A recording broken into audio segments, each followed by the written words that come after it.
నీకు తెలుసు కదా దేవుడొచ్చి ప్రసాదం తినడని, మరి ఎందుకు నీ పిండి వంటలు చేస్తున్నావు? నీకు తినాలని ఉంది కదా అని చిన్న పిల్లాడు వాళ్ళ అమ్మని అడిగాడు. వాళ్ళ అమ్మ, వెళ్ళి నీ టెక్స్ట్ బుక్ తీసుకురా అని అంది. విసుక్కుంటూనే పిల్లాడు వాడు టెక్స్ట్ బుక్ తీసుకుని వచ్చాడు. ఓపెన్ చేసి ఒక పారాగ్రాఫ్ శ్రద్ధగా అర్థం చేసుకుంటూ చదువు అని చెప్పింది. పిల్లాడు చాలా శ్రద్ధగా అర్థం చేసుకుంటూ చదివాడు. వాళ్ళమ్మ టెక్స్ట్ బుక్ తీసుకుని, నువ్వేం చదివావు, నీకేం అర్థమైందో చెప్పు అని అంది. పిల్లాడు చాలా గర్వంగా అండ్ చాలా కరెక్ట్గా ఏం చదివాడో చెప్పేశాడు.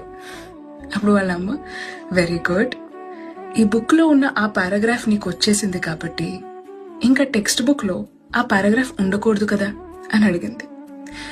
పిల్లాడు షాక్ అయ్యి, అదేంటమ్మా, అది ప్రింట్, అది ఎలా వెళ్ళిపోతుంది, నాలెడ్జ్ అది ట్రాన్స్ఫర్ అవుతుంది బుర్రలోకి, దాట్స్ ఆల్ అని అన్నాడు.